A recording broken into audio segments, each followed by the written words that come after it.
তো জাতীয় বিশ্ববিদ্যালয়ের অফিসিয়াল ওয়েবসাইটে তোমাদের 2022 সালে ভর্তির একটি বিজ্ঞপ্তি প্রকাশিত হয়েছে। তো আজকে ভিডিওতে সেই বিজ্ঞপ্তি আলোচনা করব, অর্থাৎ বিজ্ঞপ্তিটি কাদের জন্য, তোমরা কারা ভর্তি হতে পারবে সেই সংক্রান্ত বিস্তারিত ডিটেলস। তো তোমাদের কাছে একটি অনুরোধ থাকবে, আমার চ্যানেলে তোমরা কেউ নতুন হয়ে থাকলে এখান থেকে সাবস্ক্রাইব করে বেল বাটনটা অল করে রাখো। তো চলো বেশি কথা না বলে মূল আলোচনায় ফিরে যাই। তো দেখো আমি বিজ্ঞপ্তিটা অলরেডি ওপেন করে ফেলেছি।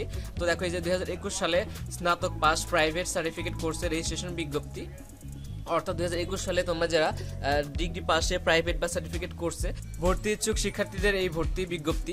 তো এখানে কি আছে আমি একটু বলতেছি। দেখো এই যে জাতীয় বিশ্ববিদ্যালয়ের অধিভুক্ত নির্বাচিত কলেজ সমূহে 2021 সালের স্নাতক পাস প্রাইভেট সার্টিফিকেট কোর্সে অনলাইনে রেজিস্ট্রেশন আবেদন তোমাদের যে 28শে ফেব্রুয়ারি বিকাল 4টা থেকে শুরু হয়ে 20শে মার্চ 2022 তারিখ রাত 12টা পর্যন্ত চলবে। অর্থাৎ তোমাদের এই যে ডিগ্রি ভর্তিতে তোমাদের প্রাইভেট সার্টিফিকেট কোর্সে যে আবেদনটি আছে অনলাইনে, সেটি শুরু হয়েছিল তোমাদের 28শে ফেব্রুয়ারি বিকাল 4টা থেকে চলবে একদম তোমাদের 20শে মার্চ 2022 তারিখ পর্যন্ত। অর্থাৎ আজকে কিন্তু তোমাদের 5ই মার্চ, অর্থাৎ এখনো 15 দিন সময় আছে। তো তোমরা চাইলে ভর্তি হতে পারো অনলাইন আবেদনের মাধ্যমে। তো দেখো এই যে জাতীয় বিশ্ববিদ্যালয়ের ভর্তি বিষয়ক যে ওয়েবসাইট আছে সেখান থেকে তোমরা আগ্রহী যে প্রার্থীরা রয়েছে তোমাদের দেখো এই যে অনলাইনে রেজিস্ট্রেশন আবেদন ফর্ম পূরণ করতে হবে। তো তোমাদের আবেদন ফি বাবদ 250 টাকা ও রেজিস্ট্রেশন ফি বাবদ 485 টাকা তোমাদের সংশ্লিষ্ট কলেজ কর্তৃক নির্ধারিত মোবাইল ব্যাংকিং এর মাধ্যমে 21শে মার্চ 2022 তারিখের মধ্যে অবশ্যই জমা দিতে হবে। অর্থাৎ তোমাদের ডিগ্রি ভর্তিতে প্রাইভেট বা সার্টিফিকেট কোর্সে ভর্তি হতে তোমাদের কিন্তু কোনো মেরিট লিস্ট পাবলিশ করা হবে না, অর্থাৎ প্রথম পর্যায়ে দ্বিতীয় পর্যায়ে রিলিজ স্লিপ এইসবের কোনো ঝামেলা নেই এখানে। তোমরা জাস্ট অনলাইনে আবেদন করবে এবং টাকা জমা দিয়ে ভর্তি হবে।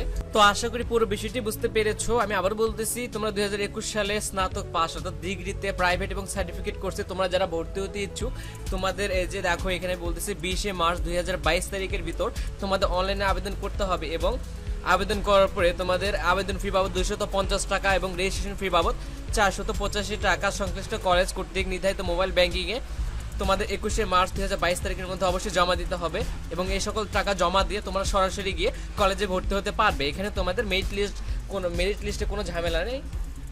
তো আরও বিস্তারিত তথ্য যদি তোমরা জানতে চাও, এই যে জাতীয় বিশ্ববিদ্যালয়ের ওয়েবসাইট থেকে জানতে পারো। তো এখন বিষয়টা হচ্ছে তোমাদের এখানে আবেদনের যে যোগ্যতা বা শর্তাবলী আছে সেগুলো কি আমি একটু বলতেছি। তো দেখো ফার্স্টে যেটা আছে, বাংলাদেশের স্বীকৃত যে কোনো শিক্ষা বোর্ড বা উন্মুক্ত বিশ্ববিদ্যালয় হতে তোমাদের 2019 সাল বা তদপূর্বে এইচএসসি ও সমান পরীক্ষায় চতুর্থ বিষয় সহ ন্যূনতম জিপিএ 2.0 অথবা সনাতন পদ্ধতিতে তোমাদের ন্যূনতম 40% নম্বর এবং তৎসংশ্লিষ্ট এসএসসি ও সমান পরীক্ষায় ন্যূনতম জিপিএ 2.0 অথবা সনাতন পদ্ধতিতে ন্যূনতম 40% নম্বর প্রাপ্ত শিক্ষার্থীরা 2021 সালে স্নাতক পাস প্রাইভেট অর্থাৎ বিএ বিএসএস কোর্সে রেজিস্ট্রেশন করার জন্য তোমরা আবেদন করতে পারবে। এখানে সনাতন বলতে তোমাদের জিপিএ পদ্ধতি চালু হওয়ার পূর্বে যে পদ্ধতিটা ছিল সেটাকে বোঝানো হয়েছে।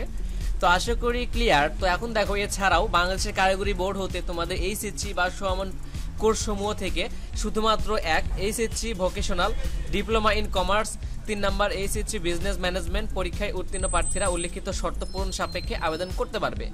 তো আশা করি বুঝতে পেরেছো। এখন যে জিনিসটা আছে, ও লেভেল পরীক্ষায় 3টি বিষয়ে বি গ্রেড সহ অন্তত 4টি বিষয়ে উত্তীর্ণ এবং 2019 সাল বা তদপূর্বে এ লেভেল পরীক্ষায় একটি বিষয়ে বি গ্রেড সহ অন্যান্য 2টি বিষয়ে উত্তীর্ণ শিক্ষার্থীরা তোমরা 2021 সালে স্নাতক পাস প্রাইভেট রেজিস্ট্রেশন কার্যক্রমে আবেদন করতে পারবে।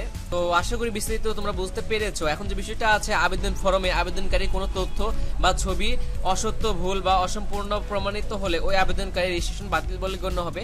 তো যাই হোক, এই যে স্নাতক পাস সার্টিফিকেট কোর্সে রেজিস্ট্রেশন আবেদনের যোগ্যতা ও শর্তাবলী, এটা তো এখানে যেটা আছে, বাংলাদেশের স্বীকৃত যে কোনো বিশ্ববিদ্যালয় হতে স্নাতক পাস স্নাতক সমান পরীক্ষায় উত্তীর্ণ শিক্ষার্থীরা যে সকল বিষয় নিয়ে স্নাতক পাস বা স্নাতক সম্মান পরীক্ষায় কৃতকার্য হয়েছে সে সকল বিষয় ছাড়া নিম্নে বর্ণিত যে কোনো একটি বিষয়ে নিয়ে স্নাতক পাস বা সার্টিফিকেট কোর্সে রেজিস্ট্রেশন করার জন্য আবেদন করতে পারবে। অর্থাৎ তোমাদের জন্য অ্যাভেলেবল যে বিষয়গুলো আছে এগুলোতে তোমরা ডিগ্রি পাস বা সার্টিফিকেট কোর্সে তোমরা ভর্তি হতে পারবে। তো দেখো এই যে তোমাদের সার্টিফিকেট কোর্সে রেজিস্ট্রেশনের জন্য অনুমোদিত বিষয়সমূহ হলো বাংলা হচ্ছে ঐচ্ছিক অর্থাৎ অপশনাল, ইংরেজিও অপশনাল, তারপর আরবি, উর্দু, ফার্সি, সংস্কৃত, দর্শন, ইসলাম শিক্ষা, অর্থনীতি, রাষ্ট্রবিজ্ঞান, সমাজবিজ্ঞান, ইতিহাস, ইসলামের ইতিহাস ও সংস্কৃতি, পালি, তারপর হিসাব বিজ্ঞান, ব্যবস্থাপনা, মার্কেটিং এবং ফাইন্যান্স, ব্যাংকিং উল্লেখিত বিষয়সমূহের সংশ্লিষ্ট কলেজে স্নাতক পাস পর্যায়ে অধিভুক্ত বিষয় হিসেবে থাকতে হবে। তো দেখো তোমাদের অনলাইনে রেজিস্ট্রেশনের নিয়ম। তো দেখো 2021 সালে স্নাতক পাস প্রাইভেট কোর্সে রেজিস্ট্রেশনের জন্য আবেদনকারীকে জাতীয় বিশ্ববিদ্যালয়ের ভর্তি বিষয়ক ওয়েবসাইটে ডিগ্রি পাস এই অপশনে গিয়ে তোমাদের blank data entry from degree private option থেকে তোমাদের আবেদন ফর্ম পূরণ করতে হবে। তো সার্টিফিকেট কোর্সে রেজিস্ট্রেশনের জন্য আবেদনকারীকে blank data entry from private কোর্সে অপশন থেকে আবেদন ফর্ম পূরণ করতে হবে। তারপরে 2 নম্বর যেটা আছে দেখো যে ব্ল্যাঙ্ক ডেটা এন্ট্রি ফর্মের মাধ্যমে আবেদন ফর্ম পূরণের ক্ষেত্রে আবেদনকারীকে সতর্কতার সঙ্গে নিজের নাম, পিতার নাম, মাতার নাম, শিক্ষাগত যোগ্যতা, তথ্য, নিবন্ধিত ব্যক্তিগত মোবাইল নম্বর ও ইমেল অ্যাড্রেস সঠিকভাবে এন্ট্রি দিতে হবে। তো আবেদনকারী তথ্য 6কে নির্ধারিত স্থানে জেন্ডার মেল ফিমেল এন্ট্রি দিতে হবে। তো দেখো এখানে উল্লেখ্য যে জেন্ডারটি ত্রুটির কারণে কোনো পুরুষের আবেদনকারী মহিলা কলেজে আবেদন করলে তার আবেদন বাতিল বলে গণ্য হবে। তো যাই হোক, আবেদনকারী তার পছন্দ অনুযায়ী বিভাগ, জেলা নির্ধারণ করে যে কোনো কলেজের নাম সিলেক্ট করলে ওই সংশ্লিষ্ট কলেজে আবেদনকারীর রেজিস্ট্রেশন যোগ্য এলিজিবল কোর্সের তালিকা দেখতে পাবে। তো এখান থেকে এলিজিবল কোর্সের তালিকা থেকে আবেদনকারী সতর্কতার সঙ্গে তার প্রার্থীর কোর্স বা বিষয়ে পছন্দক্রম নির্ধারণ করতে হবে। তো তারপর তোমাদের ছবি যে বিষয়টা আছে এটা স্ক্যান করে 120 বা 150 পিক্সেল ছবি হতে হবে এবং ছবিটা হতে হবে তোমাদের 50 কেবির ভিতরে। আর যেটা আছে আবেদনকারী ছবি ব্যতীত অন্য কোনো ছবি ফর্মে আপলোড করা হলে ওই আবেদনকারী রেজিস্ট্রেশন বাতিল বলে গণ্য হবে। তো তারপরে যেটা আছে তোমাদের আবেদনকারী সঠিক তথ্য পূরণ করে সাবমিট অ্যাপ্লিকেশনে ক্লিক করতে হবে। এ পর্যায়ে আবেদনকারী রোল নম্বর, পিন প্রদর্শিত হবে। তো আবেদনকারীকে ফর্মটি ডাউনলোড করে A4 পেজে তোমাদের এটা প্রিন্ট করে নিতে হবে। তো তোমাদের এই হলো বিস্তারিত নিউজ। তো এখন যে বিষয়টা তোমাদের অনলাইনে আবেদনের যে সিস্টেমটা তোমাদের দেখো, এই যে অনলাইনে আবেদনের তারিখ 28 ফেব্রুয়ারি 2022 তারিখ থেকে 20 মার্চ 2022 তারিখ পর্যন্ত এই সময়ের ভিতরে তোমরা অনলাইনে আবেদন করতে পারবে। এবং তোমাদের টাকা পেমেন্টের যে বিষয়টা আছে 250 এবং 485 টাকা, এটা তোমাদের 1 মার্চ 2022 তারিখ থেকে 21 মার্চ 2022 এর ভিতরে পেমেন্ট করতে হবে। তো এটা তোমরা যে কলেজে আবেদন করবে সেই কলেজে যে মোবাইল ব্যাংকিংটা অ্যালাউ আছে, অর্থাৎ নগদ, বিকাশ, রকেট, যেটাই হোক সেটাতে পেমেন্ট করতে হবে। এবং কলেজ কর্তৃপক্ষ অনলাইনে আবেদন নিশ্চয়ন করবে এটা 1 মার্চ থেকে 22 মার্চের এই সময়ের ভিতরে।